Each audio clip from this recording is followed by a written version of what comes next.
Salut la team, j'espère que vous allez bien. Aujourd'hui on va parler de la PS5 Pro et vous allez découvrir tout ce qu'il faut savoir sur cette grosse machine, savoir également le problème lié à la PS5 Pro, savoir si ça vaut le coup de l'acheter ou pas, parce que vous allez voir que ça va pas forcément être si rentable que ça. Alors n'hésitez pas à vous abonner à la chaîne, à mettre un gros pouce bleu et activer la cloche de notification car ce sont des moyens gratuits qui permettent de soutenir la chaîne. Alors la première chose à savoir, c'est que la promesse annoncée de cette console en théorie, je dis bien encore une fois en théorie, serait la 4K 120 fps et la 8K 60 fps selon certaines sources.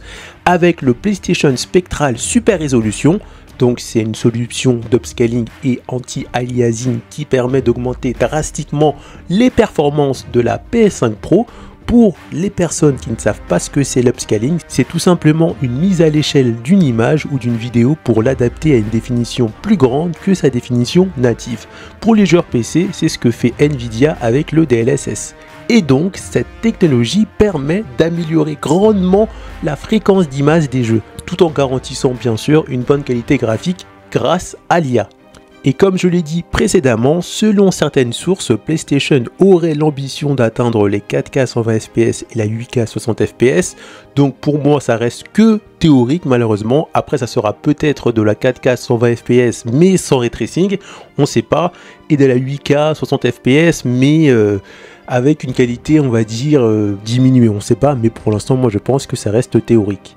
En raison bien sûr de la limite de cette PS5 Pro en termes de matériel. Donc pour moi on serait plutôt sur de la 4K 60 fps avec le ray tracing et de la 8K 30 fps avec une bonne qualité graphique. Mais même ça, on peut pas être sûr que cet objectif soit vraiment atteint sur tous les jeux qui vont sortir sur PS5 et les jeux qui sont déjà sortis avec la PS5 Pro. Parce que ça, c'est en théorie, il faut malheureusement voir la pratique pour voir si ça fonctionne bien. Ensuite, il faut prendre en considération que ça va être encore les développeurs qui vont devoir mettre à jour leur jeu pour profiter de la PS5 Pro. Donc je pense que d'ici 6 mois, 1 an, on va pas avoir beaucoup de jeux qui vont être optimisés PS5 Pro, mais ça va arriver au fur et à mesure. Le vrai problème, ça va être le prix plus cher que la PS5 déjà, parce que oui, la 4K 60 fps avec le ray tracing, ça fait rêver, ça fait beaux yeux, ça fait du bien, mais malheureusement à sa sortie ou un an après, pas énormément de jeux pourront profiter pleinement de cette technologie, le temps que les développeurs mettent à jour leur jeu, etc.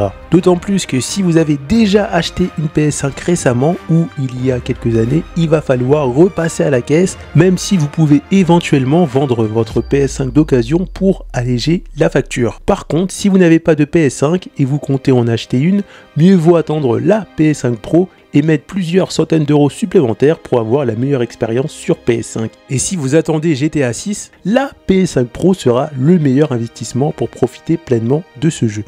On arrive à la fin de cette vidéo, donc si ça vous a plu, n'hésitez pas à vous abonner à la chaîne, à mettre un gros pouce bleu et à me dire en commentaire ce que vous pensez de tout ça. Et on se retrouve pour une prochaine vidéo. A plus!